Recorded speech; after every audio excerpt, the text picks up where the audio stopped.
Olá, viajantes do tempo e do espaço. Eu sou o Thiago André Monteiro, vulgo Tan, o seu influenciador analógico, e você está ouvindo o Eu Livro Podcast.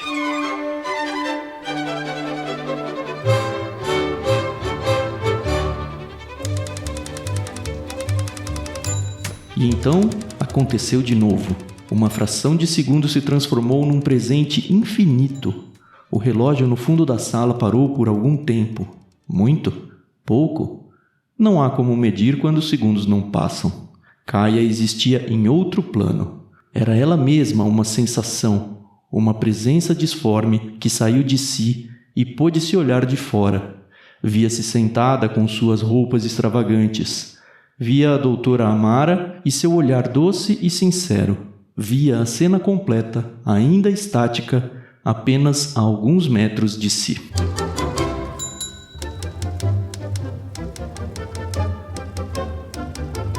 Bom, estou aqui hoje com o grande prazer e a imensa honra de apresentar para vocês um dos autores brasileiros mais recentes aí do universo literário brasileiro, né?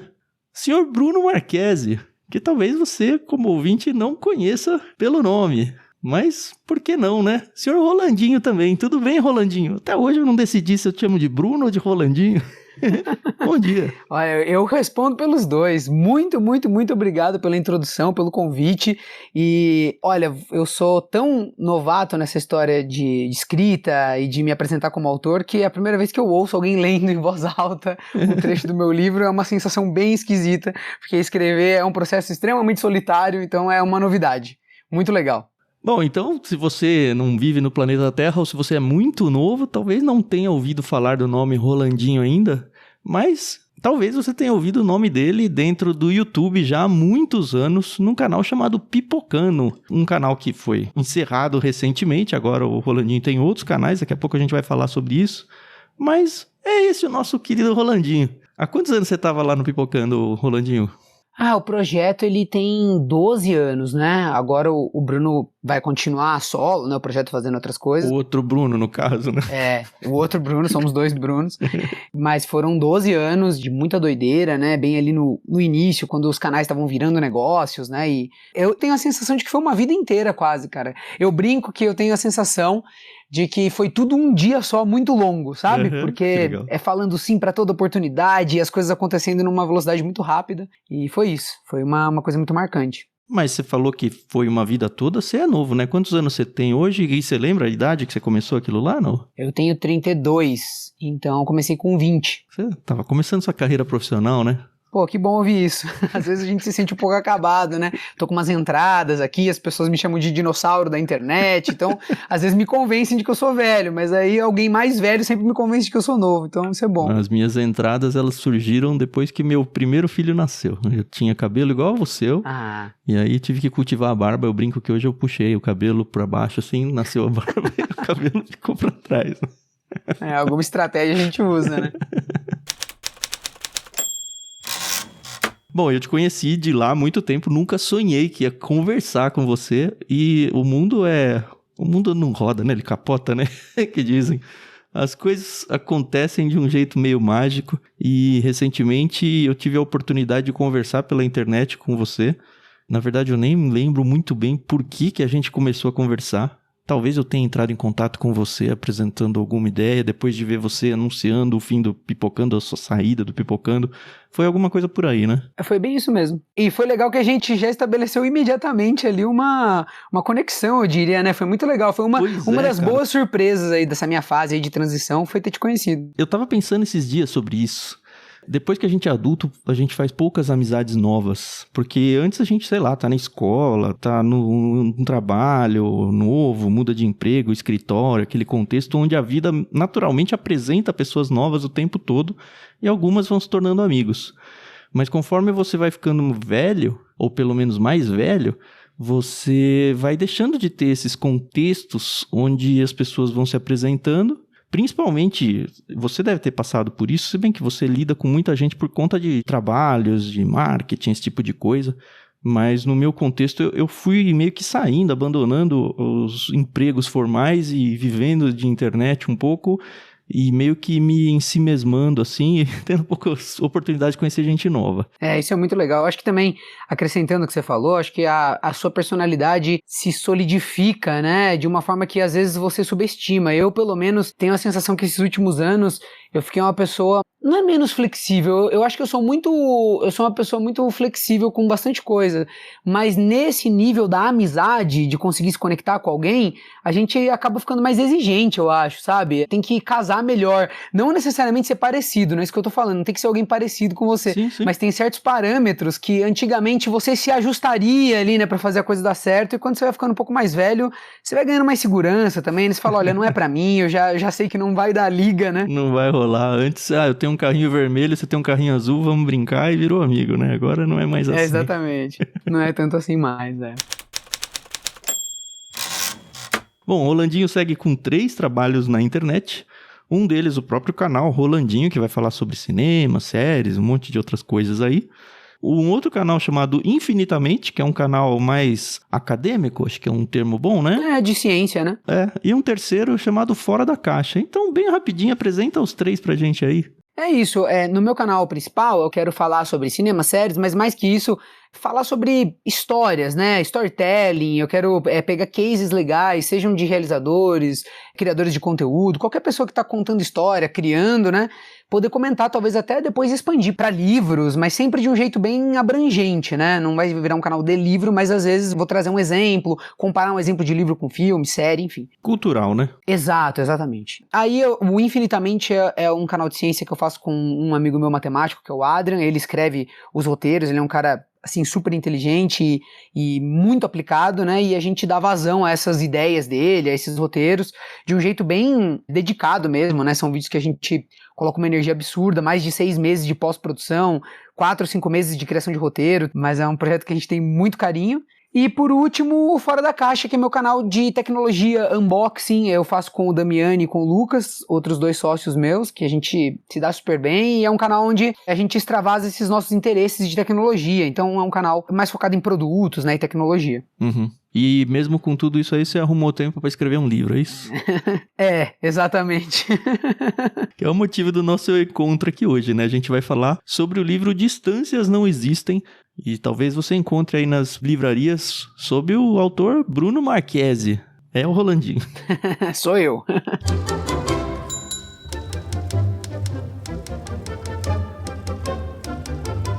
Eu já fui leitor beta dele, olha só, a gente tá aqui para reagir à leitura que eu fiz desse livro e eu nem sei se o livro que tá saindo vai ser exatamente igual ao livro que eu li, imagino que grande parte dele sim, mas quando que surgiu essa ideia aí de você escrever um livro? Eu sei que já tem alguns anos aí, e como que tá sendo gestar esse livro por tanto tempo?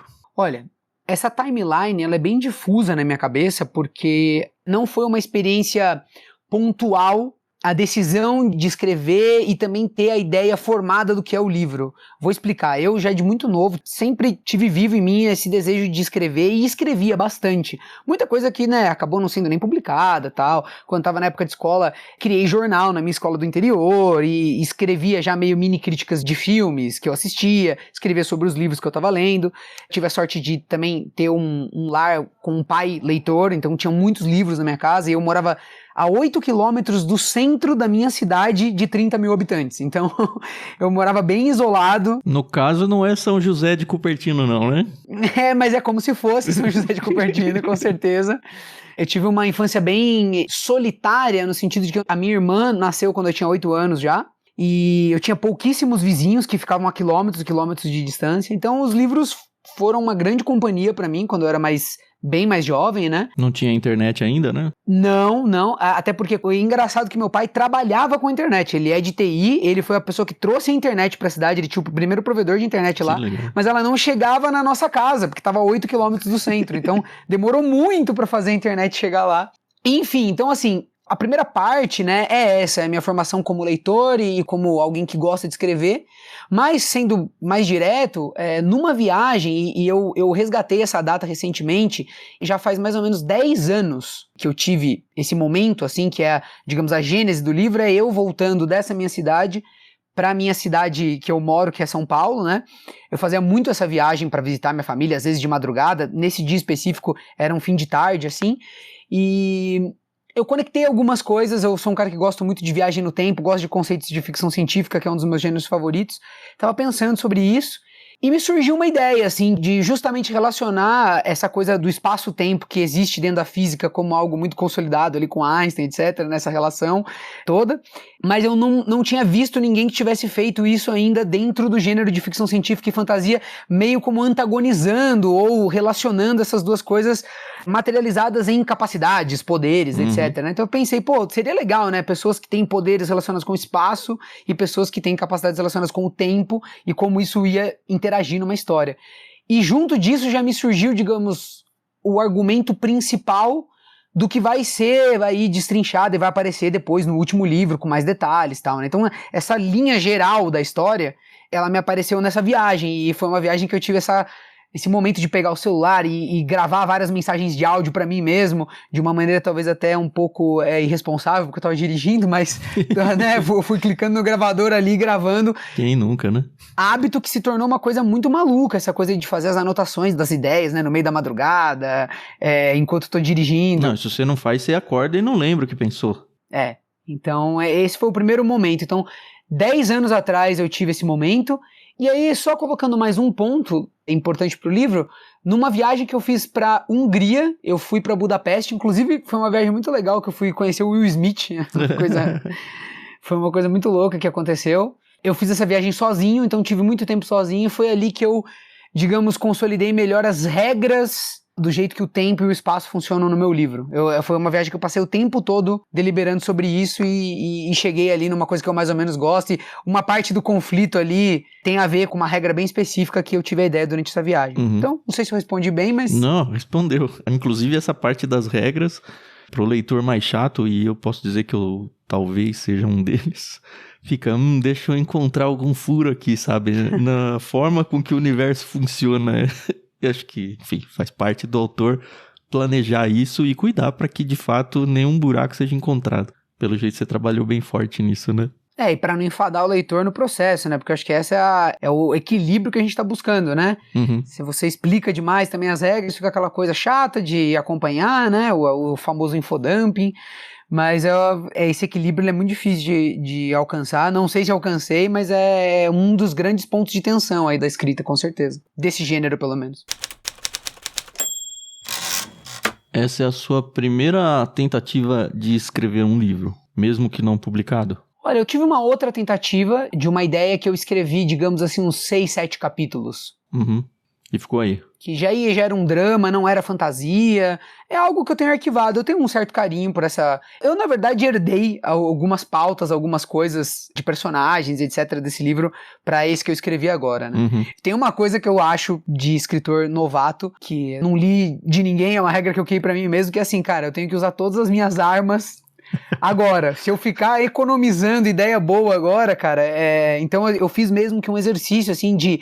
meio autobiográfico, afinal de contas a coisa que a gente mais conhece é a nossa própria história, né? Sim. Então é um jeito de criar uma estrutura mais ou menos realista e a gente copiar algumas estruturas que a gente já viu acontecendo, né? E dar um tom de complexidade. Então meio autobiográfico e meio coisas que eu fui desenvolvendo aí e que daí eu juntei tudo agora nesse livro. Isso é meio arriscado, né? Porque se der muito certo, você fica sem armas para a segunda tentativa. É um problema bom. É um problema bom para depois. Se bem que a gente leu recentemente, mais ou menos recentemente, O Sol é para Todos, lá no Clube Ictus. Livraço, assim, super clássico. E foi o único livro da autora. Na verdade, assim, depois de muito tempo, talvez até depois da morte dela, ela tinha um livro escrito e ela não queria publicar. E aí, ou a família convenceu ela, ou esperou ela morrer, e aí a família negociou com a editora e tal, e acabou saindo um segundo livro. E aparentemente foi um grande fiasco. A gente tem Apanhador no Campo de Centeio também, né, do Salinger, que... É de um autor só, né? Não, que é famoso por ele não ter escrito mais tanta coisa, né? Tá? Então tem alguns autores que são assim. Eu não pretendo, eu espero que dê certo. Eu espero que não seja o seu caso, A outra dúvida que eu tenho é como é que foi encontrar uma editora que comprasse a ideia. E se você precisou colocar o perfil, a alcunha Rolandinho, falar, ó, eu sou um autor que já trago um público. E antes de você me dar essa resposta, eu digo isso porque eu trabalhei bastante tempo no mercado editorial E conversei já com muita gente que trabalha linhas editoriais dentro de várias editoras diferentes, e eles sempre me falaram, é muito diferente a gente como editora comprar a ideia de um autor brasileiro, principalmente autor brasileiro, tá? Que infelizmente eles são depreciados em relação a autores estrangeiros na maioria dos casos. Mas eles falam, um autor brasileiro ou ele já vem com o público porque ele já é conhecido, principalmente na internet, e aí surge um monte de livro de verdade, porcaria, porque, eu tenho que ler o livro do fulaninho, que é o meu influenciador preferido.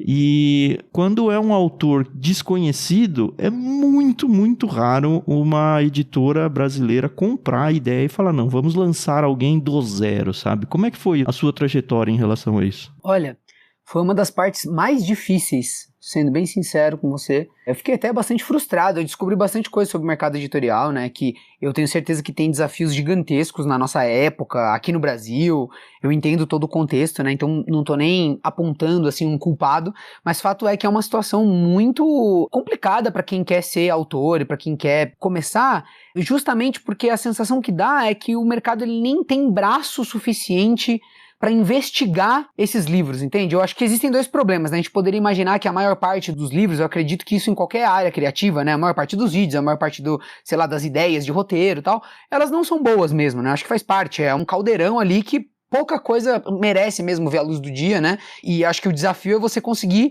filtrar isso de uma forma eficiente. Às vezes você deixa passar uma oportunidade ótima porque você não deu o devido valor para uma ideia, né?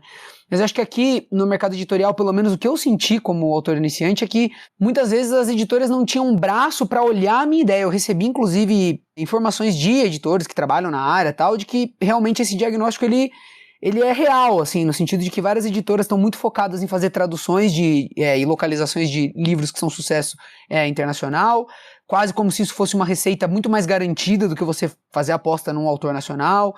Se você fosse realmente investigar esses livros nacionais, é uma coisa que você tem que colocar lá um editor para passar muito tempo em contato ali, né, e você não tem muito critério objetivo para escolher esses projetos. Então, assim, foi realmente bem desgastante. Eu não quis usar essa cartada de, sou um influenciador, sou um youtuber. É uma das coisas que eu me preocupei muito, assim. Não se apresentar como famoso, você disse? Porque eu acho que conseguir uma editora foi quase como uma forma de me validar.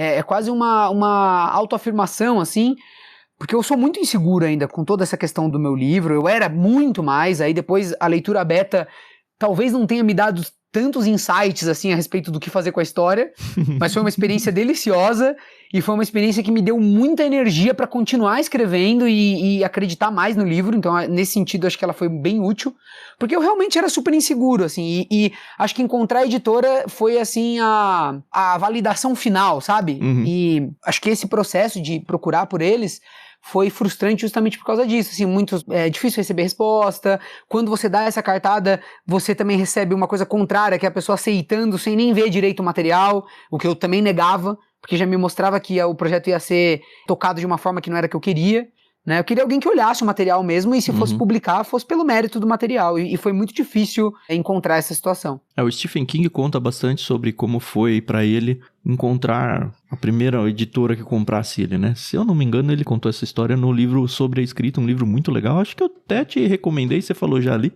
Eu li também. Uhum. E ele fala que ele tinha um prego, acho que no quarto dele, que toda vez que voltava falando não vamos publicar, ele punha lá e pregava o não dele na parede. Uhum. Deve ser muito difícil ouvir vários nãos aí. Mas fico feliz que você não tá indo como o Rolandinho, tá indo como um Bruno. E realmente torço para que seja muito bom. Senhores ouvintes, Tando Futuro aqui falando com vocês para se intrometer um pouquinho nessa conversa que tá tão gostosa com o Rolandinho, né?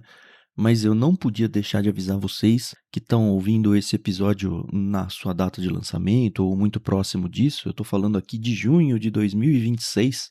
Eu tenho que anunciar para vocês que vai rolar uma leitura coletiva desse livro, O Distâncias Não Existem, só que de um jeito muito diferente. Normalmente a gente tem as leituras coletivas lá no Clube Ictus, dentro do Discord.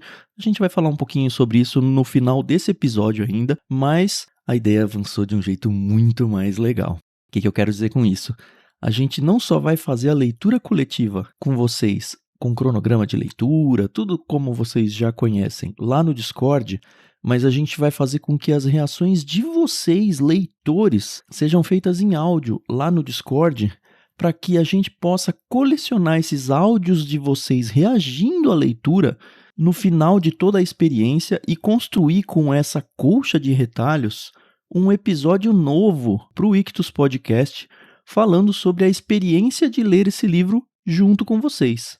E o mais legal de tudo é que a gente vai ter sim a participação do próprio Rolandinho conversando com vocês, reagindo com vocês, tanto nesse novo episódio do podcast, quanto ao longo da leitura coletiva que vai rolar lá no Discord. Então fica atento, porque a partir do dia 22 de junho até o dia 29 de julho, ou seja, um pouquinho mais de um mês, a gente vai estar com vocês lá no Discord para fazer essa leitura coletiva e a gente conta, obviamente, com vocês muito mesmo na participação enviando esses áudios. Vai ser uma experiência nova pra gente. A gente está tentando bolar aqui com vocês um formato novo de podcast e esse projeto só vai ter sucesso com a participação de vocês. Agora voltem aí para essa conversa com o Rolandinho e boa audição. Eu li o livro e posso dizer que gostei demais do livro. Obviamente eu peguei muitas referências do universo pop, algumas delas, inclusive, eu já te falei, isso aqui você pegou daqui, né? Isso aqui você pegou de acolá. Ao longo da leitura eu fui comentando, você foi confirmando ou não, mas queria ouvir de você aí, publicamente, você se rende a quais referências para construir a história ou alguns detalhes da história, assim, que você mesmo identifica como autor. Eu bebi muito nessas fontes. Olha que loucura de pergunta, hein? Eu realmente não me preparei intelectualmente, psicologicamente para nada relacionado ao livro, é tudo bem esquisito. Esse tipo de pergunta é um negócio assim quase de analisar o processo de escrita. Eu sou eu sou um autor, é até esquisito de falar. Né? É autor, como que não? Assume o papel, pô. O meu processo criativo, ele é muito mais num campo, não sei, subjetivo, emocional. Eu não sou um cara muito, apesar de ser bem racional em certas coisas, eu sou bem, não é tão claro pra mim, assim, sabe? E essa parte da referência também é outra. Claro que eu tenho muitas referências, né? Sou formado por elas. As minhas leituras de fantasia, como por exemplo Harry Potter, com certeza a referência mestre no sentido de que eu tenho um carinho inacreditável por Harry Potter, e assim, eu tenho Harry Potter num lugar que é... Porque veio Harry Potter e aí vieram outras sagas, como Percy Jackson, se resgatou muito, eu acho que também, fantasia num geral, quando estourou isso, as pessoas voltaram a ler Tolkien, que, né, não tenho nem o que falar, realmente é fundador de um gênero e ele tem o lugar dele merecidíssimo, mas o que eu gosto de pontuar é que Harry Potter pra mim tá um pouco acima de várias outras franquias infanto-juvenis, assim, no sentido de que eu acho que ele é um livro mais bem resolvido, ele é um livro que trabalha num campo mais elegante, assim mesmo, sabe? Ele não é... Ele é uma história sobre fantasia, mas ele tem uma espécie de estranheza, assim, que ele consegue alcançar de um espaço, assim, no imaginário que pra mim funciona muito. Então, ele talvez não seja uma referência tão direta no que tá no livro, sabe? Tem algumas referências, lógico, que dá pra você apontar mais diretamente, mas eu acho que ele é mais uma referência de objetivo, assim, sabe? Eu gostaria de alcançar esse mesmo lugar, esse mesmo espaço. Inclusive, eu acho que é uma grande referência também para não seguir tantas regrinhas que eu acho que podem pegar o autor novato. Eu fui muito abençoado por, lá no começo, começar meu processo de escrita. Quando eu escrevi o primeiro capítulo e gostei dele, eu comecei a escrever e fui escrevendo quase até o final desse processo, sem consumir muita coisa de dica de escrita. Não sei exatamente porquê, não foi uma coisa que foi, assim, premeditada, só porque eu realmente não tinha muito tempo, quando eu tinha tempo eu escrevia, e mais pro final eu fui ler esse livro do Stephen King, li outras coisas, vi alguns vídeos, conteúdos e tal, e aí comecei a ficar mais familiarizado com os termos, né, com o que a galera normalmente discute hoje em dia, né, nesse reino de fantasia. Mas eu acho que Harry Potter trai muitas dessas regras, assim, posso te falar, assim, 10, 20 regras que trai completamente, isso me ajuda também a ter uma certa segurança de bater o pé em certas coisas, falar, não, eu vou manter, porque eu acho que, por mais que seja aí um consenso de que as histórias hoje em dia tem que fazer assim, tem que fazer assado, dessa vez vou bater o pé num detalhe aqui. Então, colocaria Harry Potter, mas tem outras referências, como, por exemplo, o filme Donnie Darko. É uma referência, Aquele filme é mó esquisitão, né? Aquele que tem uma orelha grande na capa, alguma coisa assim. Ele é um coelho, né? Isso. Não sei se você já chegou a assistir, mas eu recomendo. Eu não tenho certeza. Eu acho que eu vi, mas eu era muito imaturo pra ver. Preciso ver de novo. Eu recomendo bastante, tá? Acho que é um filme muito interessante. O criador dele era bem jovem quando fez, é quase um trabalho de TCC dele, se eu não me engano, é o TCC da faculdade dele, alguma coisa assim. Ou ele entregou como TCC, depois foi o primeiro trabalho, mas é algo desse gênero. É um filme que fala sobre viagem no tempo, mas ele dá uma abordagem completamente diferente pro tema.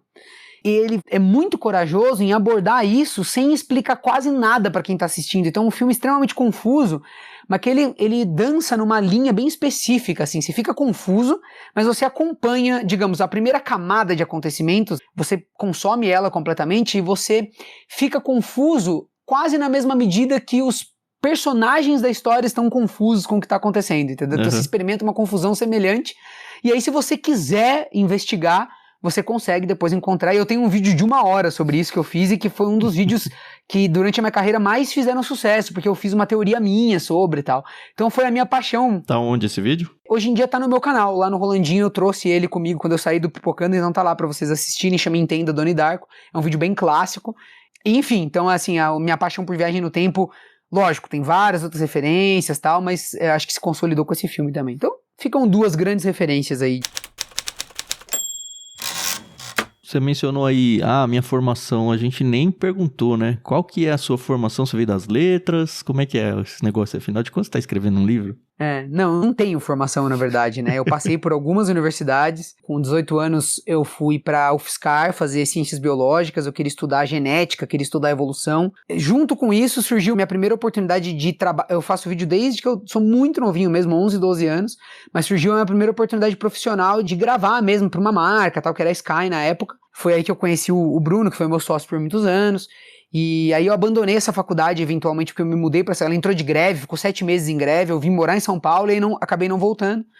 Aí entrei na Letras posteriormente, fiz quase 2 anos de Letras aqui na USP, também foi uma experiência muito boa, muito legal, me ensinou muita coisa de diversas formas, né, apesar de eu ter certas questões com o curso da Letras especificamente, conheci ótimos professores e foi uma experiência com certeza muito positiva, mas não pude terminar também por conta do trabalho, então eu sou um cara assim iletrado, eu sou tenho a minha formação incompleta, mas sou formado nas ruas, pelos livros, pelas experiências. Eu já ouvi gente falando que quem estuda letras dificilmente consegue escrever um bom livro. Você concorda com isso? Então eu parei a tempo, talvez? Tomara. A pessoa fica tão presa na teoria que ela esquece que quem tá do outro lado não é formado em letras, sabe? Pelo menos a grande maioria.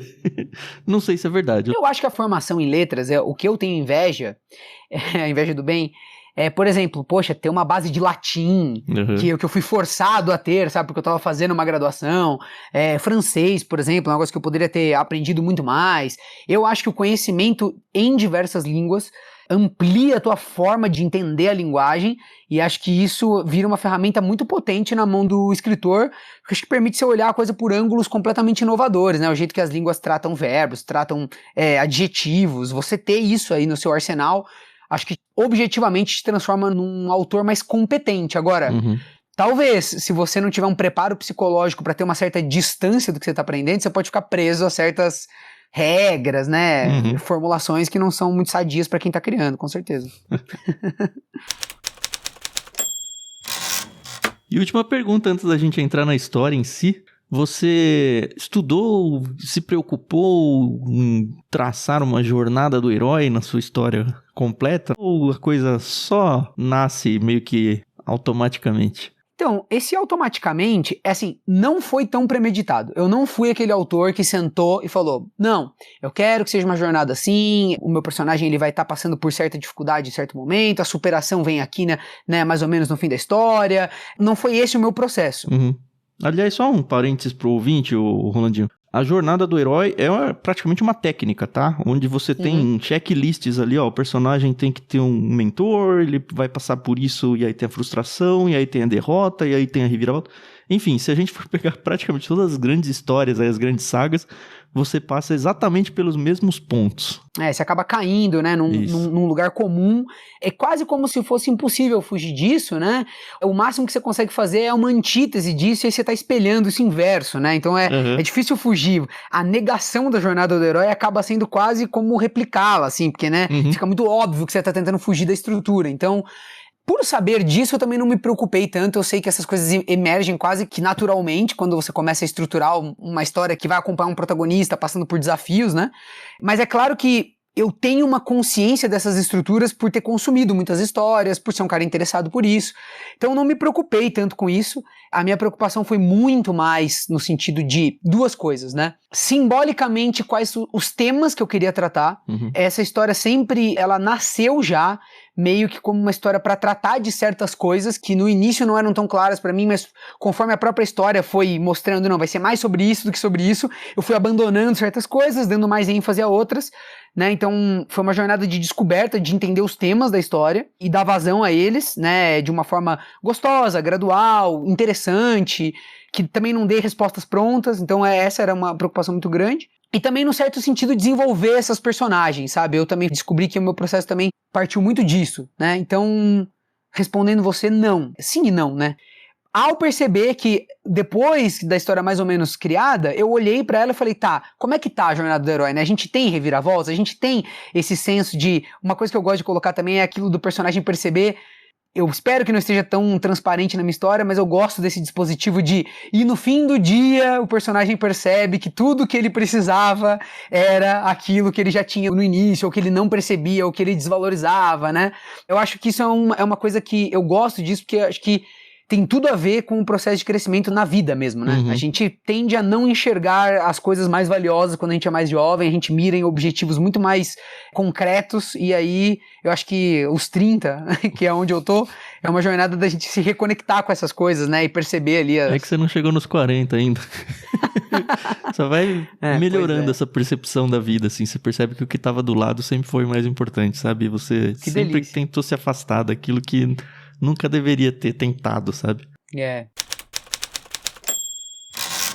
Eu prometi que era a última pergunta, mas vou desprometer agora. Fica à vontade. Eu tô falando porque, assim, eu nunca escrevi um livro, nem sei se vou ter condições de fazer isso de verdade, as condições intelectuais até de fazer um negócio tão longo assim. Que isso. Mas eu tenho bons contos e contos que eu gostei de escrever. E a minha pergunta vai muito em linha com o que eu senti quando eu escrevi muitos deles. Você, no processo lá de escrita, você, seu computador e mais ninguém em volta, se emocionou várias vezes, assim, enquanto você estava escrevendo uma cena ou outra? Como é que foi esse processo? Com certeza. Inclusive uma parte, tá? Li alguns dos seus contos e gostei muito mesmo, assim, acho que são muito legais. Fica a recomendação para quem tá ouvindo a gente, acho que talvez a maioria já conheça, mas é muito legal. O formato do conto é muito interessante, né? Acho que ele já dá uma pista de que a pessoa conseguiria escrever algo interessante. Então, fica uma provocação. Acho que você tem tudo que é necessário. Talvez não o tempo, talvez não o preparo psicológico. Eu acho que eu não consigo esconder o jogo por tanto tempo. Acho que é isso. Não, mas eu gostei bastante. Os temas que você coloca também, acho que são muito legais. Mas assim, chorava escrevendo alguma coisa ou ficava muito emotivo? Porque pra mim foi muito visceral a coisa. Sim, eu fiquei emocionado. Eu fiquei emotivo a ponto, assim, de lágrima, digamos assim, umas 2 passagens do livro, assim, que talvez não fique tão óbvio nem pra quem lê. É muito interessante essa dissonância que eu tô descobrindo agora entre o que você pensa da história, aonde estão os pontos pra você versus o que o leitor percebe, né? Acho que isso é uma das coisas que só escrevendo... É porque a história do leitor é diferente da sua. Claro, com certeza, mas é que também tem uma coisa de... A maioria dos leitores acabam caindo numa certa padronagem que surpreende o autor, pelo menos me surpreendeu, né? Não completamente, mas... Digamos assim, você gasta muito tempo em coisas que são quase invisíveis pro leitor. Ele nunca aponta aquilo como algo de muito mérito, mas eu acho que talvez esse seja o maior mérito, porque o leitor justamente não está percebendo algo que está fluindo super bem, e só você sabe quantas noites você perdeu lapidando aquilo para que seja uma passagem sutil, né? Mas assim, eu fiquei muito emocionado em 2 passagens específicas, e essa emoção acho que veio quando eu reescrevi muitos capítulos. O processo de reescrita muito intensa. E acho que especificamente quando o capítulo funciona, quando eu escrevi a versão, que eu li ele do início ao fim e falei, tá, Isso aqui tá... É isso. Chegou onde eu queria, sabe? Então é uma emoção metade pela história, por ver o personagem passando por aquilo, e metade por uma emoção, assim, de ter conseguido tirar da cabeça e botar no papel. De conquista. Que legal. Quanto tempo, mais ou menos, você ficou na escrita? Você tem ideia? Eu tive a ideia uns 10 anos atrás e passei escrevendo 4, 5 anos. Eu vou deixar meio aberto que eu preciso depois resgatar essa timeline direitinho. Mas assim, eu não passei 4, 5 anos escrevendo intensamente. Eu tive hiatos, né? Por conta das outras coisas, né? Uhum. Muito bem, acho que tá na hora da gente entrar na história. Que medo. Então. Eu vou contar um pouco do enredo, obviamente. Eu fui um leitor beta, como eu falei, né? Aliás, eu sei que você abriu pra muita gente ler, mas imagino que boa porcentagem não, de fato, lê o livro ou não volta pra contar o que achou. Você teve muito feedback ou foi pouco? Assim, coisa de dezena, de encher uma mão só? Como que é isso aí? Como é que eu fiz, né? Eu abri um formulário, muita gente se inscreveu, é bem impressionante. Tiveram umas 500 inscrições, assim, me surpreendeu bastante isso. Só que as pessoas preenchiam informações de idade, de interesses, e alguns... Eu tentei fazer uma coisa bem plural, na verdade. Eu peguei pessoas que os interesses eram totalmente diferentes. Eu peguei pessoas que leem mais parecido comigo, que eu não sou um leitor tão assíduo de fantasia, por exemplo. Mas você abriu, tipo, quem quer ler, tipo, o Silvio Santos jogando aviãozinho assim? Ou você falou, não, vou atrás de perfis? Não, eu fui no meu Instagram e falei, gente, ó, tô no processo de escrita, tenho um material mais ou menos pronto, quem quiser ser leitor beta, se cadastra. E aí as pessoas contaram a formação, contaram a idade, o que gostam de ler, né, escreveram coisas ali pra mim. E aí eu meio que filtrei e foram menos de 30 pessoas no total que leram o livro e me deram feedback, tá? Uhum. Então, isso contando tudo, contando amigos, parentes, os leitores, que são pessoas que eu não conheço diretamente. Então, o livro foi lido aí por mais ou menos umas 25, 30 pessoas, até hoje com feedback pra mim, tá? Então, foi isso. E eu fiz um pré também. Eu fiz uma leitura beta quando eu tinha só uns 14 capítulos. E isso aí foi umas 12 pessoas que leram. Pô, que triste pra essas 12 pessoas não chegar no fim. Elas estão mandando e-mail, inclusive, tá? Eles estão mandando e-mail querendo o resto do material. Tá certo. A gente não mencionou qual é a editora que tá acreditando no seu projeto, né? É a Planeta, vai sair pelo selo Minotauro deles. É um selo, digamos assim, já pra adultos, jovem adultos ali, de fantasia e ficção. Uhum. O que me agrada bastante, eu acho que faz sentido com a história. E tem sido uma experiência muito legal. Eu gosto muito do meu editor, ele tá tendo um carinho com o material também, que era justamente o que eu queria. Eu fui, de novo, muito criterioso nessa escolha. Mas a gente chegou num acordo bem interessante. Eles foram super respeitosos e, principalmente, me responderam só depois de ler o material inteiro. O e-mail de aprovação foi muito baseado no texto, eles me chamaram para conversar sobre a história, o editor já conhecia a história. Então isso foi... Sério, num mar assim de pessoas meio oportunistas, editoras perdidas que não me deram resposta, foi uma coisa muito legal.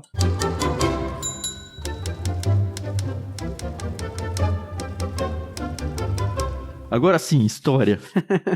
Começamos a longínqua São José de Cupertino, que eu não tinha a menor ideia se era um lugar fictício ou não. Fui no Google Maps e existe, apesar de eu não conhecer, enfim. Uhum. Da onde saiu São José de Cupertino, Rolandinho? Na verdade, a cidade, ela é muito porque eu gosto desse nome. Você já conhece ela? Já foi lá, não? Não, nunca fui na cidade. Na verdade, eu criei o nome para um conto que eu escrevi, que se chama A Cidade que Decolou. E lá surge essa São José de Cupertino e eu meio que herdo ela, justamente porque, enfim, eu criei ela conceitualmente e aí eu trouxe aí ela pro livro. Ah, ela não existe oficialmente, é isso? Não, ela existe, né? O que eu quis dizer é que não é inspirada na cidade real, né? É, ó, São José de Cupertino, Pedras Altas, Rio Grande do Sul. Olha só, a minha fica em São Paulo. Pois é, então. Mas esse nome casou por um grande acaso do destino de existir de verdade uma São José de Cupertino, é isso? Isso, o caminho que eu fiz foi pelo santo, né? Caramba, olha aí. Você inventou uma cidade que já existia. Genial, né? Genial. Enfim, temos o Arthur lá. O Arthur é um cara muito do interior. Ele é um órfão. Ele é... Dá pra dizer adotado, ou cuidado, pelo menos? Acho que é. Pela dona... É Dona Rosa, né? O nome da mãe adotiva dele. Ele tem 14 anos. E aquela tradicional, né? Uma criança do interior, super do interior, na escola. E tem alguns amigos da escola. Logo de cara a gente conhece um amigo dele que é o Caio. E aí tem aquela rixinha de, quem que tira a nota mais alta? Aquela coisa super normal da idade, né? E de cara a gente percebe que existem dois grandes núcleos na história. Tanto que você inicia cada capítulo com tempo e espaço. Tempo e espaço. E aí são duas histórias que muito lá na frente no livro elas vão, obviamente, se juntar. Então, num dos núcleos a gente começa aí com o Arthur e o Caio, os dois crianças ainda, os dois num contexto de cidade bem de interior. E no outro núcleo a gente tem a Kaia, que é praticamente uma criança que foi abandonada pelos pais. Com o tempo a gente percebe que ela se perdeu dos pais e ela meio que se tornou órfã sem querer, sabe? Um negócio meio louco. Uhum. Ela está sendo tratada por uma psiquiatra, a doutora Amara, e também não fica muito claro de onde surgiu essa médica. E eu lembro que quando eu estava lendo eu falei, Rolandinho, a história do Arthur tá muito clara, ela é muito linear. E ela é a que vai aparecer com os subtítulos de espaço, porque dentro da história dele vai existir a viagem no espaço, né? A viagem não no espaço de sair por... O teletransporte, digamos assim. Isso. No espaço de localizações, não viagem espacial, é isso que eu quero dizer, não é isso. Sim, sim. E no caso da Kaia, eu falei, tá muito confuso, e eu tava muito preocupado com essa questão de, se eu sou um leitor beta, eu preciso dar os feedbacks que ele precisa para melhorar a história. E foi muito surpreendente ouvir de você, não, a Kaia é para ser confuso. Conta um pouquinho disso daí, sem estragar muito a história das pessoas. A Kaia... Ela é uma menina de 13 anos, ela é negra, né? E ela nem mora no Brasil, tem isso.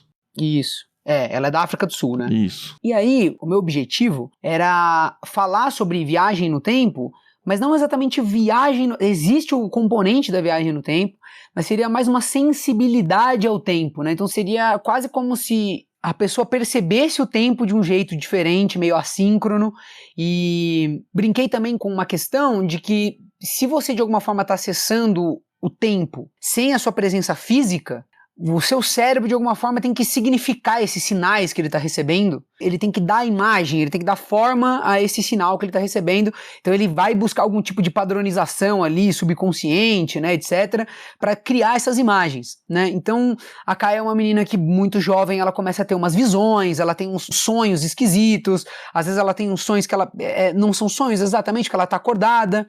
E aí eu sei que existe esse paradigma na psicologia, psiquiatria, que é quando a criança é muito imaginativa, inventiva e é difícil você diagnosticar se a criança está tendo, por exemplo, uma visão real ou se ela, né, está simplesmente sendo fantasiando, né? Então é difícil quando a pessoa é muito nova de você dar um diagnóstico. Inclusive alguns diagnósticos você tem que esperar, né, a pessoa ter uma certa idade para que você possa cravar um diagnóstico específico. Posso estar falando uma bobagem aqui, mas acredito que isso é até uma coisa do mundo real mesmo que acontece. Então tem muito disso, né? É como se a família dela, ao notar que ela tá tendo esses problemas, ela dorme mal, ela começa a ficar um pouco perturbada com isso, apesar de parecer uma menina normal, ela não tem grandes traumas na vida dela, nada que puxe isso, né? Então os pais dela levam ela em médicos, né? E a minha escrita, ela não é muito... Eu gosto de fazer bastante elipse, né? Eu não sou um escritor que começa no dia 1 e aí você vai no dia 2, no dia 3, no dia 4, no dia 5. A gente tem saltos na história, né? Então, a gente começa num contexto ali onde já existe uma situação onde a família já está levando ela em médicos, né? Onde ela já tem esse problema e o médico da vez, né? Seria essa doutora, que é uma psiquiatra tal, que é a doutora Amara. Então, é mais ou menos aí que a gente vê a Kaia. E talvez seja um pouco confuso, porque o que eu faço é que a gente não começa no início da história dela, né? A gente já vê ela, então você vê ela no momento que ela tá mais velha e vê ela no momento que ela é mais novinha e isso vai se intercalando e eu deixei muito na mão do leitor entender qual é que em que momento que a gente tá. Meio que pra simular o que a própria Kaia acaba sentindo, porque as memórias dela... Como ela acessa memórias que estão no futuro, que não são memórias ainda, mas são sensações, né, que viram uma espécie de presságio e tal, você como leitor também tem essa tarefa de meio que montar uma timeline um pouco esquisita na sua cabeça. Essa foi a intenção, né? E funcionou muito bem. Porque assim, ela vive uma vida confusa temporalmente falando, e a gente como leitor fica confuso junto com ela. No caso do Arthur, ele vai ser... sei lá, não é convocado, né? Ele vai ser chamado aí por um grupo de jovens descolados, também todos meio quebrados na vida em algum contexto, todos eles órfãos, e nisso a gente vai ser apresentado a um grupo que se autodenomina Space Artics, é isso? Artistics. Como que é esse nome aí? Artífices. É que lembra a formação que eu queria em latim, que eu não tenho? Ah. Mas é isso, Spatium Artifices, né? Seria alguma coisa assim. Quem manja mais de latim que eu, talvez saiba ler melhor, mas é algo assim. E aí a gente, conforme a história vai andando, a gente descobre que existe um outro grupo que também trabalha com essa questão de viagem no espaço, que é a Concórdia, que seria um grupo antagonista, quase que como se fosse uma Grifinória e uma Sonserina ali, se disputando, e aí vai traçar muitas histórias de, não batalhas, vai ter também alguma coisa de batalha, mas de pensamentos de mundo diferente entre eles. E aí, nesses dois grupos, eles vão atrás de órfãos e treinam eles para descobrir se eles têm a grande habilidade de viajar no espaço. Nisso, eles recrutam de início o Arthur e o Caio, e aí a gente tem um bom trecho do livro naquela coisa deles aprenderem a fazer. Primeiro, descobrirem se eles de fato são capazes de fazer aquilo, e uma vez que, não vou dar muitos spoilers aqui, mas aparecem outros personagens que uns conseguem, outros não conseguem e tudo mais, até eles formarem um grupinho. Nisso forma-se, então, nesse Space Artifices, um núcleo duro do Arthur e da líder deles, aliás, que personagem fantástica, a Fernanda. Obrigado. O Guilherme e o Thomas, ou na sua cabeça é Thomas ou é Tomás? Fiquei na dúvida de... É Thomas. É Thomas mesmo. É Thomas né? mesmo. O Guilherme e o Thomas, que são, acho que, os primeiros treinadores dele, Arthur, e vai ter uma colega dele, a Júlia, que também tá em formação, e tem um personagem que era o antigo líder, o João, que ele foi... De início você percebe que ele foi sequestrado ou que ele foi levado por alguma coisa. Eu, como leitor, já percebi muito de cara que, com certeza a Concórdia levou ele. Eu não sei se era a sua intenção já de cara mostrar isso pro leitor ou não, mas de fato a gente percebe que ele precisa ser resgatado em algum momento, e esse núcleo duro, então, começa aquela coisa bem adolescente no sentido de formar os vínculos e treinar o menino, aquela questão, aí sim, muito da jornada do herói, de não, eu preciso passar na prova não a prova da escola, né, mas na prova de conseguir aprender a fazer essa viagem espacial, e aí você, dentro da própria história, faz o que você falou que tinha medo no começo, né, que é explicar toda a cosmologia da coisa, e funciona muito bem, porque fica embebido dentro da história e a gente fica com vontade de participar. Muito legal ouvir isso. Acho que você fez uma descrição muito boa. Eu tentei solidificar esses acontecimentos em volta de um lugar, né, então assim... Pra mim, o livro tem... Porque eu sou do interior e tal, então eu gostaria de mostrar também esse deslumbramento, assim, com um lugar meio idílico, assim, um lugar onde você tá...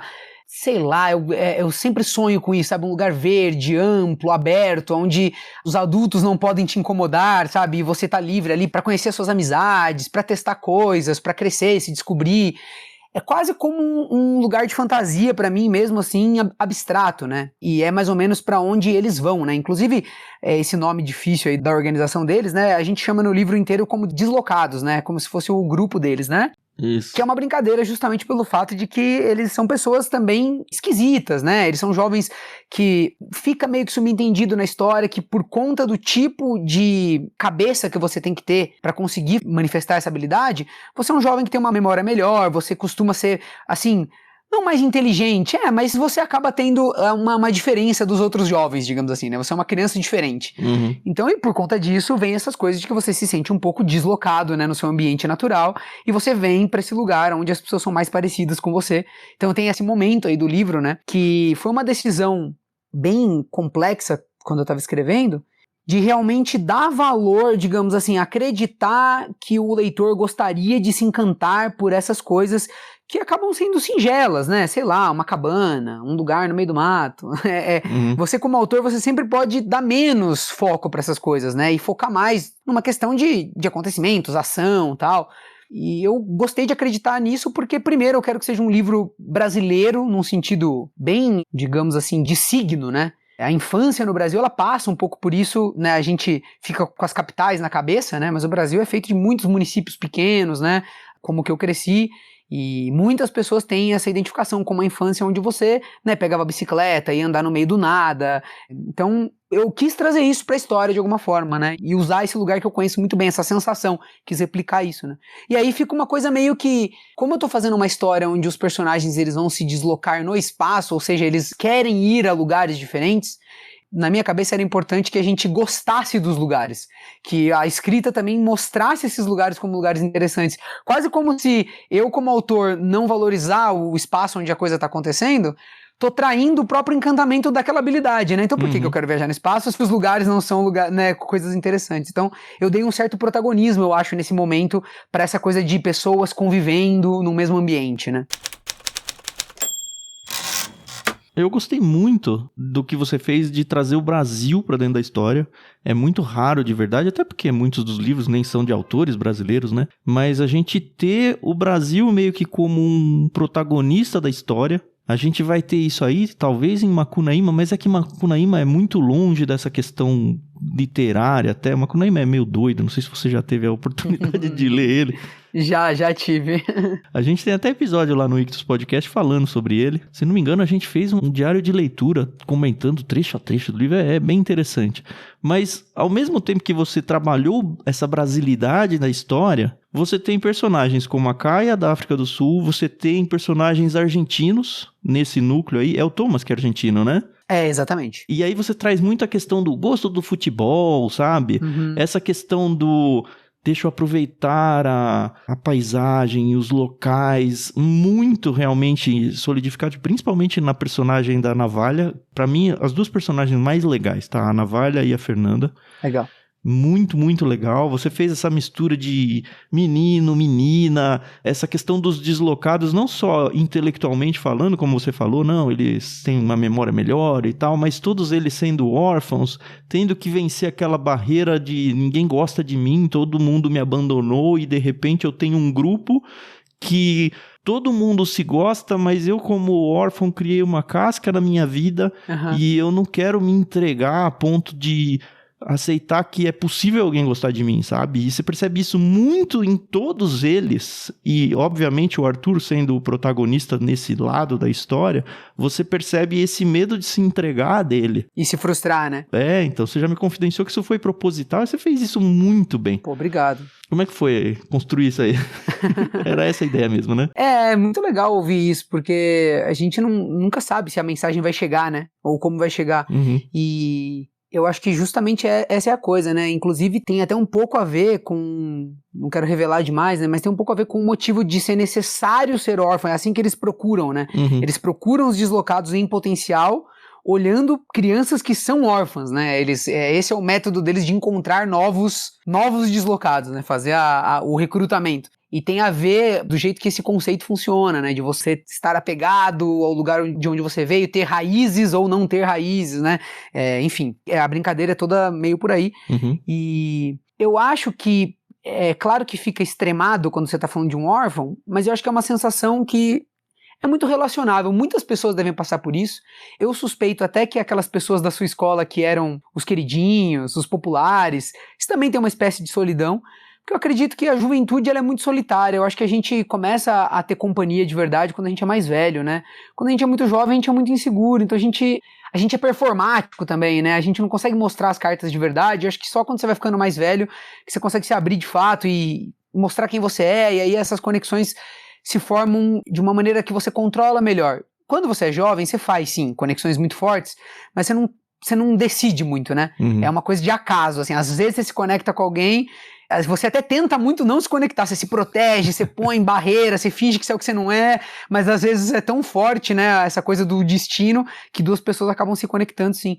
E eu quis trazer isso pra história, é um tema que eu penso muito a respeito, sabe, essas coisas de se conectar, de criar uma grande amizade, o que é um amigo de fato, o que é uma pessoa que você vai levar pra sua vida. Então são temas que tem muito a ver comigo, assim, né, com as amizades que eu fiz na minha vida, o quanto eu valorizo isso, e aí no núcleo deles isso faz total sentido. E aí se soma ao fato de você ser uma pessoa do interior, porque eu acho que a sensação, a pessoa que cresce no interior, ela descobre mais fácil que ela é solitária, entende? Porque você tem evidências físicas, você tem evidências materiais de que você está sozinho, né? Então é isso, fica representado nessa coisa de ser órfão, mas eu espero que seja uma coisa que todo mundo se identifique, né? No sentido de que é isso, você é jovem, se jogou no mundo, tá conhecendo pessoas que são mais parecidas com você tem momentos onde você pode se conectar com pessoas muito legais, mas você talvez traga essa desconfiança, né? Ainda seja um pouco arredio, e a vida é a gente aprender a lidar com isso, né? Sim. E ao se entregar, correr o risco de se machucar também, né? E se isso vale a pena ou não. Isso a vida cobra o tempo todo, né? Com certeza. Ao mesmo tempo, o Arthur, ele tem um porto seguro que é muito interessante, acho que por causa da juventude dele, ele talvez nem perceba tanto isso, que é a mãe adotiva dele, a Dona Rosa. Uhum. Não fica claro, a história não mostra pra gente se ela é uma viúva ou se ela nunca se casou, pelo menos eu não me lembro como leitor de ver isso, mas a gente percebe que ela é uma senhora muito simples, mora, enfim, lá no interior do interior, e ela, no jeitinho dela, sabe, supre o básico pro Arthur. Recentemente eu assisti com o meu filho Daniel, o Mágico de Oz, o velhão mesmo. Fantástico. E quando eu tava vendo a Dorothy lidando com o tio e a tia, o tio Henry e a tia Em, me lembrei da Dona Rosa, porque eles são muito grosseiros até, sabe? Estão sempre dando bronca e tudo. No entanto, a Dorothy quer voltar o tempo todo, porque é a minha casa, é o meu lar, eles me amam, eles precisam de mim também, do mesmo jeito que eu preciso deles. A gente percebe, por mais que seja um relacionamento mais rústico, a gente percebe isso entre o Arthur e a Dona Rosa. Achei bonito isso, você ter tratado isso na história. Tem um pouco de Alice nisso também, né? Eu adoro Alice no País das Maravilhas, é uma referência também muito grande pra mim. E é isso, né? Esse retorno, ela quer voltar pra tutora dela lá, né? Depois ela vê tantas coisas fantásticas e tal, pra realidade anterior dela. Mas o que você tá dizendo especificamente desse personagem, que é alguém mais rústico, né? Que tem um jeito diferente de demonstrar carinho. De novo, quando a gente é jovem, a gente tem pouca sensibilidade pra isso, né? Uhum. De entender que existem... É multifacetada essa questão do carinho, da ternura, né? E aí a brincadeira é justamente essa. E o que eu acho legal também, que eu tentei fazer, é que o Arthur, ele já teve outras famílias, né? Ele é quase como uma criança que é uma figura que existe, assim, tinha na minha cidade, eu acredito que não seja tão raro de ver, que é uma criança que cresceu meio sem família e ela é meio que um problema de todo mundo, assim, sabe? Ela tá na casa de aí tenta adotar, mas não funciona direito, a energia ali não fica tão legal, a família também nem queria adotar de fato, meio que tava cuidando da criança ali, enquanto a criança tava procurando um lar, a criança vai ficando mais velha também, então vai ficando mais difícil de ter uma adoção regular. Eu não sei se hoje em dia, por questões até legais, isso já é mais sofisticado e esses casos são muito mais raros, né? Mas eu crescendo no interior vi coisas desse tipo, né? A criança é adotada e volta, não funciona. É capaz de do interior existir forte ainda, não sei. Mas é meio isso, e o Arthur, ele vira uma criança independente, então meio que a pessoa que tá cuidando dele no momento é a pessoa que tá, sei lá, dando alimento pra ele ali, mas ele é uma criança que não se acostumou a não criar uma conexão tão grande com a pessoa da vez, né? Sim. E aí a história vai criar esse arco, né, onde ele vai repensar isso, né, e é interessante porque eu tentei fazer de uma forma que essa pessoa em específico, ela também não é como se fosse uma pessoa que tá transbordando amor e ternura e ele não percebe, né. Não, ele teve que realmente evoluir, né, a ponto de ter essa percepção, exato, que talvez alguém nunca percebesse e ele foi capaz de pescar ali, né. Talvez a Dona Rosa nem conseguisse demonstrar o amor que ela sente. Uhum, exatamente. Bom, virando um pouquinho agora o núcleo, a gente tem o núcleo da Kaia. Ela, como a gente falou também, eu nem sei se chama adolescente, uma criança adolescente. Pré-adolescente, né? Uns 13 anos. Ela parece se ligando muito com a médica dela, a doutora Maia, uma psiquiatra que claramente está muito preocupada com ela, cuidando de verdade. Como a gente já mencionou, fica muito confuso dentro da história dela, o que está acontecendo. A gente percebe que os pais dela não morreram, mas de alguma forma perderam a Kaia, então tem dentro do arco dela toda aquela questão de, ao mesmo tempo em que eu sou praticamente uma criança de rua, ela tem a gangue dela lá, o grupo de crianças que faz o que é necessário para conseguir sobreviver, ela tá atrás de descobrir onde estão os pais dela, por que os pais dela sumiram, por que ela não tem mais acesso a eles, ao mesmo tempo em que ela tenta entender o que é esse negócio que está acontecendo com ela, que muitas vezes parece um sonho, como você falou, muitas vezes a gente percebe que isso tá com uma cara de viagem no tempo, mas ela mesma não sabe muito explicar isso. Ao mesmo tempo, ela começa a aprender algumas regras de como fazer isso. Tem um adulto lá que cuida dela, que praticamente abusa dela como pessoa, né? E ela aprende a usar os poderes para tentar se dar bem com essa pessoa e não ser maltratada, pelo menos não tão maltratada. Gostei muito da questão dela brincar, por exemplo, com bilhetes de raspadinha da loteria, onde ela microviaja no tempo para raspar o bilhete e descobrir se ele é premiado, e aí ela volta e fala, esse aqui eu não posso raspar, esse aqui eu posso, sabe? Umas coisas muito loucas. E, enfim, um núcleo mais confuso, propositalmente confuso, mas apaixonante também, né? Que legal. Ouvir você falando sobre isso é legal, é um pouco do que eu queria mesmo. A minha esperança é que conforme a pessoa vá lendo, ela entenda pelo menos o principal, né? Assim, tem uma coisa que você conseguir montar a timeline, assim, de, tá, então é isso que aconteceu, entendi agora, né? Então por isso que os pais dela não estavam com ela, é por isso que ela tem que ir atrás dos pais e tal. Isso, a esperança é que a pessoa consiga meio que montar pelo menos uma boa tese do que aconteceu, né? Mesmo que ela não fique com aquilo totalmente confirmado. E que as pessoas possam também conversar, né? Você possa mostrar o livro para um amigo, falar, eu tenho a teoria de que tal, né? E no início era muito mais difuso, assim, eu coloquei bem menos pistas do que tinha acontecido, na esperança... Aí seu editor te ajudou, é isso? Não foi nem o editor, foram as leituras beta e também muita releitura, né? De perceber que não, né? Porque o leitor, ele vem com um olhar treinado já, né? A gente, digamos assim, ele vem com a leitura numa certa direção, ele espera uma certa linearidade, uma certa estrutura, que se ele não encontra, ele não revisa essa visão dele. É difícil você colocar o leitor numa situação onde ele para e fala, não, calma, acabei de ler um negócio esquisito aqui, deixa eu tentar conectar com tudo que eu já li e revisitar os capítulos. É uma esperança muito ingênua de quem tá escrevendo contar com isso, entendeu? Porque tá certo, o leitor espera que a coisa vá se resolvendo sozinha, né? Mas olha, ela se resolve, tá, Rolandinho? Ela se resolve. Quando eu cheguei no final do livro, eu sei que a gente conversou bastante sobre isso, né? Mas assim, 80, 90% das minhas dúvidas estavam todas respondidas só com a leitura, sem a conversa. Que ótimo. Eu acho que esse é o principal. E eu acho que é legal essa sensação de você chegar no final do livro e ter esse momento eureka, assim, de falar, nossa, agora Era clicou, isso, né? Entendi. Putz, que barra, né? Isso explica tanta coisa. E aí, por exemplo, um detalhe interessante é o jeito que eu trato os nomes no livro, tanto no núcleo do Arthur quanto no da Kaia, tem brincadeiras com isso. Então, no núcleo do Arthur, por exemplo, a gente não tem sobrenomes, né? Porque as crianças são órfãs, então é meio como um jeito de você dizer, não... Eu não tinha pensado isso. Legal.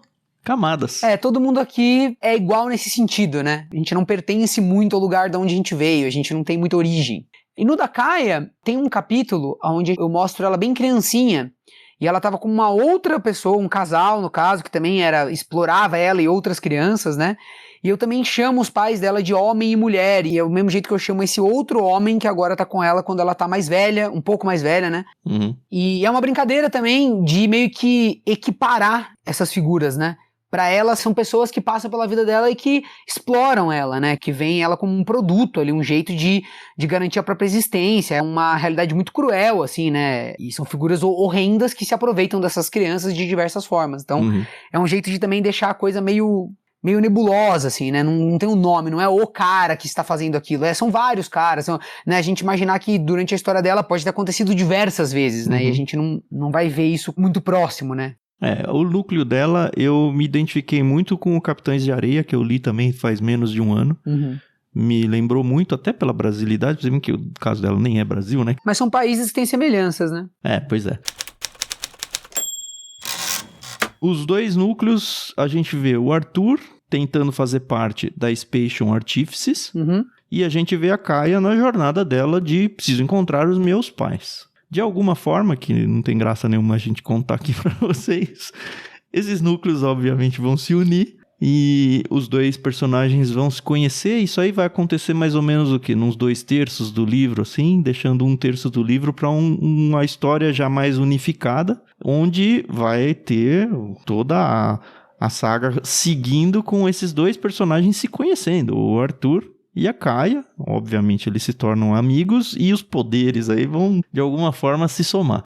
É interessante. Contar uma coisa pra vocês que eu nunca contei também, é que esse livro, inicialmente, ele ia ser metade. Eu ia escrever tudo do Arthur, e aí eu ia escrever tudo da Kaia, e aí você meio que poderia começar por onde você quisesse, assim, sabe? Era uma ideia de você ia ter as duas metades e o livro ia acabar com eles se conhecendo. Então os dois lados terminam com uma cena, que é a cena onde eles se encontram. O Tolkien fez isso no Senhor dos Anéis 2, eu acho, não foi? Ah, é? No final do 1, o Frodo se separa do grupo, vai o Frodo e o Sam pra um lado, e vai o outro grupo e tal. No livro, é toda a parte de 1, e o livro 3, se não me engano, é toda a parte do Aragorn e tudo, porque são 6 livros, né, apesar de ter 3, no volume 1 é o livro 1 e 2, no volume 2 é 3 e 4. A gente gravou também episódio sobre isso, e a gente comentou justamente isso, falou, poxa, o Frodo não aparece nesse livro 3, e eu nem senti falta de tão envolvente que foi a história, e quando foi pro outro lado, idem, sabe? Mas eu gosto mais da solução que você deu, de fazer a mescla dos dois. Acho mais interessante pra história. Eu comecei a testar em algum momento, e aí também ficou claro que pra esse primeiro livro não seria talvez suficiente a gente sustentar ele só com essa primeira tensão, né? Dos personagens, de alguma forma, muito inusitada se conhecendo, né? Era essa a brincadeira de que fosse uma coisa, né? Como que o destino vai unir essas pessoas tão diferentes, né? De países diferentes, com idiomas diferentes e tal. E aí depois tomei a decisão de que não, de que eu ia roubar um pouco do próximo livro. Então a ideia inicial é que ia ser uma quadrilogia, né? Certo. E, digamos, a metade desse livro pra frente seria o segundo livro. E aí eu resolvi ir por uma outra estratégia, e agora o livro tá dessa forma, né?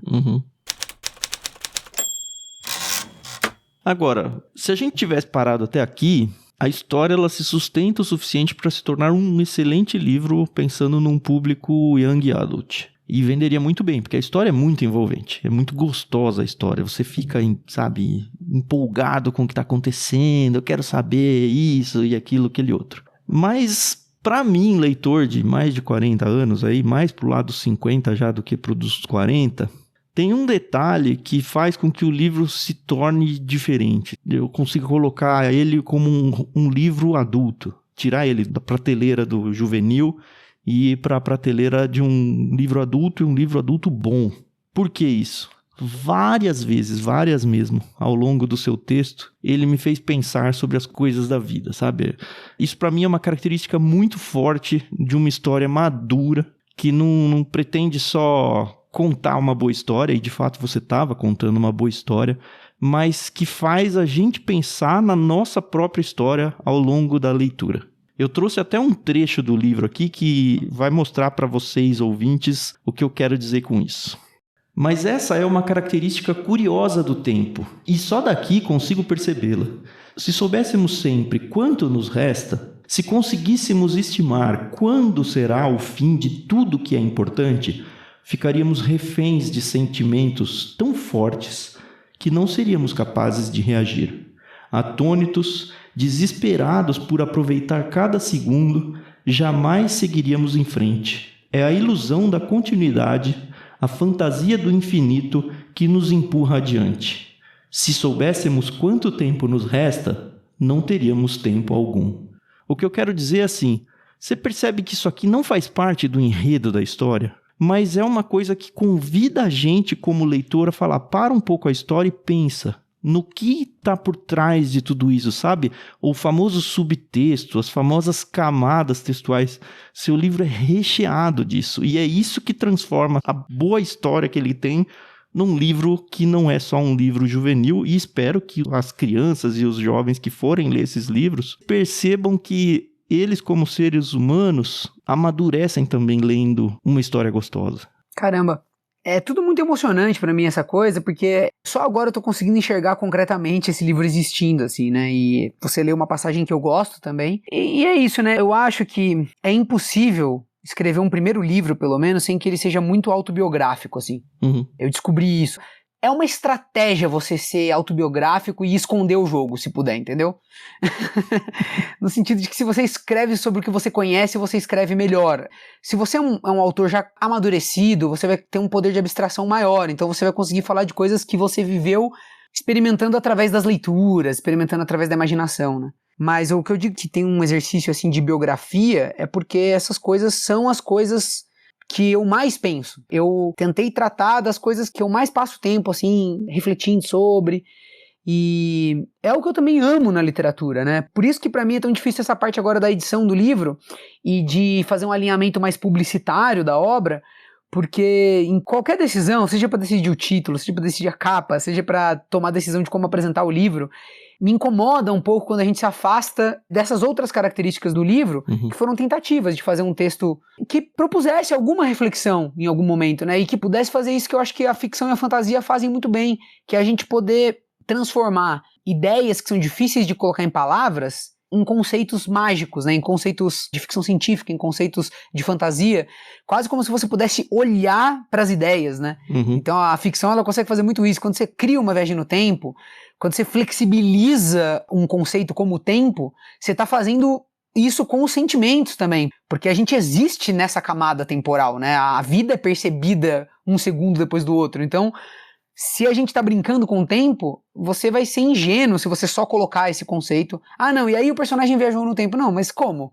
Viaja tudo junto, né? Viaja a sensação, viaja o jeito de entender o mundo. É o viajar, né? É um ótimo convite pra gente pensar nessas coisas. Então, naturalmente isso surgiu durante a escrita e eu fico feliz que isso encontrou um espaço no meio da história. Espero que não afaste tanto os leitores mais jovens. Também não era tão claro pra mim que isso era um elemento, assim, que chama atenção no livro. Eu descobri nas leituras beta, porque muita gente veio falar justamente o que você acabou de falar, né? Não, pô, além de tudo, o livro tem, né, trechos que fazem você refletir, que... Contemplativos. É.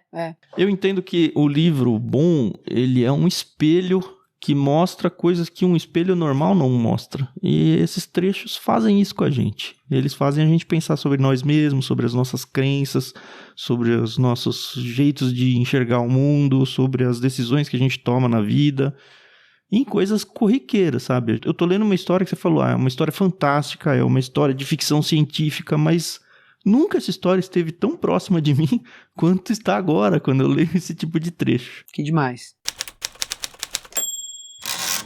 E você falou, é autobiográfico.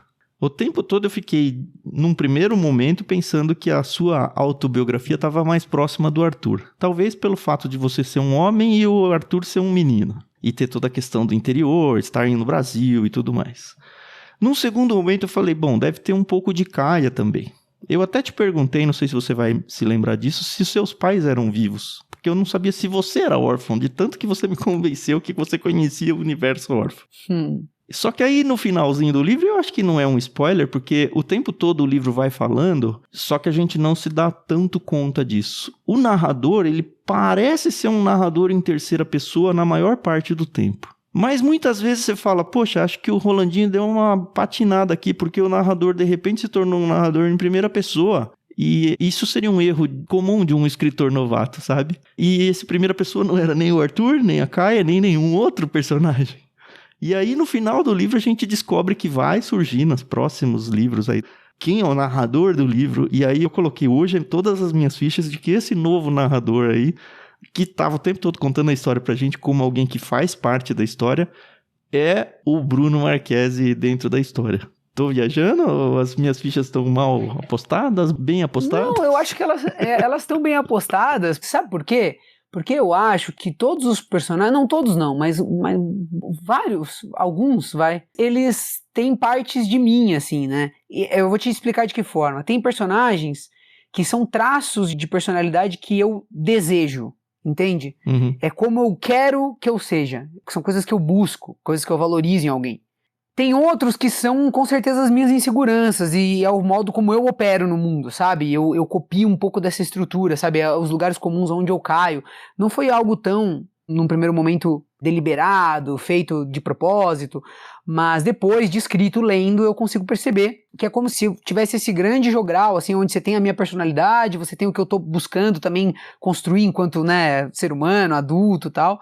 E isso tá fragmentado em alguns personagens, especificamente no Arthur e na Kaia. Eu acho que eles têm metade de mim, assim, sabe? Uma parte é insegurança, é uma coisa de se descobrir, de se reafirmar, e uma outra é essa coisa de ser um cara muito lutador, assim, muito combativo e corajoso em diversos momentos, né? Que no caso eu vejo isso na Kaia, né? Eu acho que ela é uma garota que, apesar de tudo, ela tem uma personalidade forte, ela se afirma bastante, assim, ela encontra uma energia em momentos que você não esperaria pra alguém da idade dela. Eu fui alguém que passei por coisas, assim, muito específicas, muito jovem. Por exemplo, comecei a fazer os vídeos com 12 anos, mas junto com isso vem toda uma questão, né, de ter passado por coisas muito, muito, muito novo. E aí eu me vejo nela de uma certa forma. E esse outro personagem que virá a surgir, não quero dar muito spoiler sobre ele, porque ele é realmente super importante, ele também tem muito a ver comigo, assim. Talvez de uma forma quase antagônica, assim, quase uma coisa espelho reverso, mas tem bastante a ver comigo, sim. E essa questão do narrador em terceira pessoa é uma outra, porque quando o livro começa, ele começa com um texto, né, que é uma carta e tal, mas antes disso tem uma palavrinha do autor, né, da pessoa que é o narrador. Ele fala, né, estou escrevendo para registrar XYZ, para estudar o que aconteceu, para tentar entender, tal. Mas isso é o que eu falo do leitor. O leitor, ele chega no material muito condicionado a imaginar que as coisas elas vão se explicar. É difícil você fazer esses resgates, né? Mas eu acho que vai ficando mais concreto pra pessoa conforme ela vê uma intervenção aqui, uma primeira pessoa ali, né? Ele falando dele mesmo. Ele, quem tá contando pra gente, né? No caso, o autor. O nosso narrador, né? Me lembrei de uma história aqui. Vou vender sem ter plena certeza de que é verídica, porque me foi vendida como verídica, tá? Mas é nível 2, tá? Mas a história é boa. Uma vez eu fiz um curso, eu acho que foi num curso de escrita criativa, onde a professora estava contando sobre os Dois Irmãos do Milton Ratum. É um outro livro sensacional, eu li há pouco tempo. Eu não li. Ele é, cara, muito famoso, tem até graphic novel dele e tal. Mas a professora estava contando sobre o relacionamento dele como autor com o editor que ele teve. Ele entregou o livro pronto. Pá, tá aqui, ó. Aí o editor leu tudo, ele falou, o livro é muito bom, mas o narrador está errado. Imagina o editor chegar isso pra você. E ele se autoexilou na França por sei lá quanto tempo pra ficar escrevendo livro, sabe? Tudo mais. E ele tinha certeza que era o livro da vida dele. E aí o editor falou, a história é muito boa, mas você escolheu o narrador errado. Aí ele falou, tá bom, vou engolir toda a minha arrogância de autor, toda aquela dor de matar o meu filho, né? E ele reescreveu a história inteira, trocando simplesmente o narrador. E aí ele ganhou, se não me engano, vários prêmios aí com o livro, com a história como é hoje, né? Inclusive a professora contou que várias vezes repórteres literários foram perguntar pra ele sobre isso, e aí falam, mas qual que era o narrador antigo que você escolheu? E ele falou, não, isso eu não conto pra ninguém, só eu e o meu editor que sabem essa. Mas você escolheu o seu narrador aí. E, enfim, lembrei dessa historinha engraçada. A Margaret Atwood, que é a escritora do Conto da Aia, ela fala também, né, de que teve um livro dela que ela mudou o narrador também, já quase terminando o livro, que ela percebeu que não estava funcionando tão bem. E no caso do meu, eu não tenho tanta opção assim, eu acho, porque tem a ver com a própria história do livro, né? Quase como... Não, nem tô dizendo que deva. Eu tô dizendo, imagina o desespero que deve ser ter que... Não, eu sei, mas é que é desesperador e é um tipo de escolha que você carrega o fardo pra sempre, né? Porque a partir do momento que você se comprometeu, eu mesmo já reescrevi muitos capítulos, muita coisa, com o autor aparecendo mais, com o autor aparecendo menos, põe um do lado do outro, leio, e é difícil, porque você tem que de alguma forma cumprir com aquilo, sabe? Agora você tá... não tem como entrar com metade do corpo no rio só, não. Tem que mergulhar inteiro, porque é muito definidor, né? Da experiência de ler, você ter a forma como o livro é narrado. Muda muito a tua forma de interagir com a história, eu acho. Eu sou grande fã de livros escritos em primeira pessoa, sabe? Uma coisa que eu gosto muito. E eu acho que tem um lance machadiano também de... Lógico, né, com toda a humildade do mundo, de gostar muito desses narradores com personalidade, né, narradores que têm opinião sobre o que está acontecendo, uma coisa que eu admiro demais na escrita dele, assim, e inclusive Memórias Póstumas e o Quincas Borba são os meus livros favoritos, eu acho, assim, eles os dois juntos. Então acho que tem um pouco disso, assim, né, e quando a história nasceu na minha cabeça, ela já nasceu com alguém contando ela, e também era mais transparente, isso era mais óbvio, então acho que isso... Talvez eu possa ajudar um pouco o leitor a se atentar mais a isso em alguns momentos. Eu gosto do narrador em primeira pessoa, mas só o preço que eu tenho que pagar de não entrar na mente dos personagens e dizer o que eles pensam porque eu escolhi um narrador em primeira pessoa, eu acho que é um preço caro demais, sei lá. E aí, ó, só pra lançar pro pessoal aqui, pra nossa audiência que está nos ouvindo, tem uma coisa esquisitíssima no meu livro, que eu sei que é super esquisita, que é o fato de que esse narrador em primeira pessoa, ele parece ser um narrador em terceira pessoa, né? De alguma forma. Onisciente, né? Ele tem uma onisciência, assim, né? Que é uma liberdade que... E eu acho que as pessoas que me passaram feedback sobre isso, é engraçado, porque depois no final da leitura elas meio que mudam de ideia. E eu acho que é porque quando você é um autor novato, qualquer coisa esquisita é percebida pelo leitor beta como um erro, né? Fala, não, o cara errou, simplesmente isso, né? Tô lendo um livro que não foi revisado, normal, passa por cima e tá tudo certo. Mas eu acho que com o livro publicadinho, com capa, bonitinho, você já condiciona a pessoa também a levar a experiência um pouco mais a sério, no sentido de falar, tá, tem um negócio estranho aqui, mas deve estar certo, né? Tá revisado, tá publicado. Alguém olhou, né? Não é possível. Alguém olhou. Não é possível. Bom, eu tô carimbando aqui, tá? O livro é bom.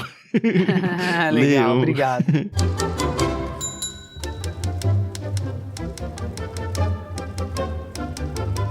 Não, eu queria agradecer você, o Bruno, só vou chamar de Bruno agora, só pra ficar nessa questão do tempo e espaço, né? Cada hora é uma coisa diferente. Perfeito. Mas eu gostei muito de ser, foi a minha primeira experiência como leitor beta de alguma coisa, tá? Eu ficava muito cheio de dedos, assim, cara, eu acabei de conhecer ele nem sabe quem sou eu direito, a ponto de eu chegar e falar, não gostei disso, não gostei daquilo, como que ele vai lidar emocionalmente até com isso, sabe? Eu sou um cara que ele não tem a menor ideia de quem é. Ao mesmo tempo, ele me pediu para ser um leitor beta dele, então se eu não fizer isso, eu não tô cumprindo com o meu papel e... Enfim, foi uma primeira experiência e a minha imaturidade também computa aí na equação, porque nunca fui um leitor beta, mas acho que foi legal, porque até ajudou a ter um assunto pra gente ter uma solidificação de uma amizade aí. E... foi muito bom ter sido seu leitor beta, principalmente porque a história é boa, porque se não fosse seria muito mais difícil pra mim poder dizer, então, a história aí é meio mais ou menos, viu, Bruno? Mas não, uma história muito gostosa de ler e os leitores merecem conhecer a história por completo e torço muito para que a história ela se mantenha, assim, no mínimo igual a isso, e se ela se mantiver assim vai ser já sensacional. E por que não melhorando, né? Como foi o Harry Potter. Ele começa com 2 crianças, 3 no caso do Harry Potter, que vão amadurecendo e a história vai amadurecendo e os personagens que vão chegando vão dando um caldo mais grosso e mais saboroso. Tem tudo para ser isso. Eu vejo escolas trabalhando isso, por que não? Já te falei isso, mas deixo registrado aqui para a posteridade. Pelos assuntos que você aborda, assuntos importantes para ser tratado nas idades em que as crianças estão crescendo, e é um prato cheio para que professores, que não o livro inteiro, mas que usem trechos do livro para trazer temas que devem ser tratados dentro de sala de aula, como um livro paradidático, sabe? Por que não? Torço muito pelo seu sucesso literário e que você se torne para si mesmo um autor. Do mesmo jeito que quando a gente casa e você fala, é a minha esposa, e soa tão esquisito apresentar a mulher que está do seu lado como esposa, ou quando você fala, eu sou o pai, porque você tem um nenenzinho, você fala, cara, que peso falar essa palavra, sabe? Já percebi que você falou, eu tenho dificuldade de falar que eu sou um autor. É um autor, por que não? Assume essa alcunha aí também, sabe? Põe no seu cartão de visitas aí, Bruno Autor, é isso. É um pouco assustador ainda, mas eu tô começando a acreditar, tô quase acreditando.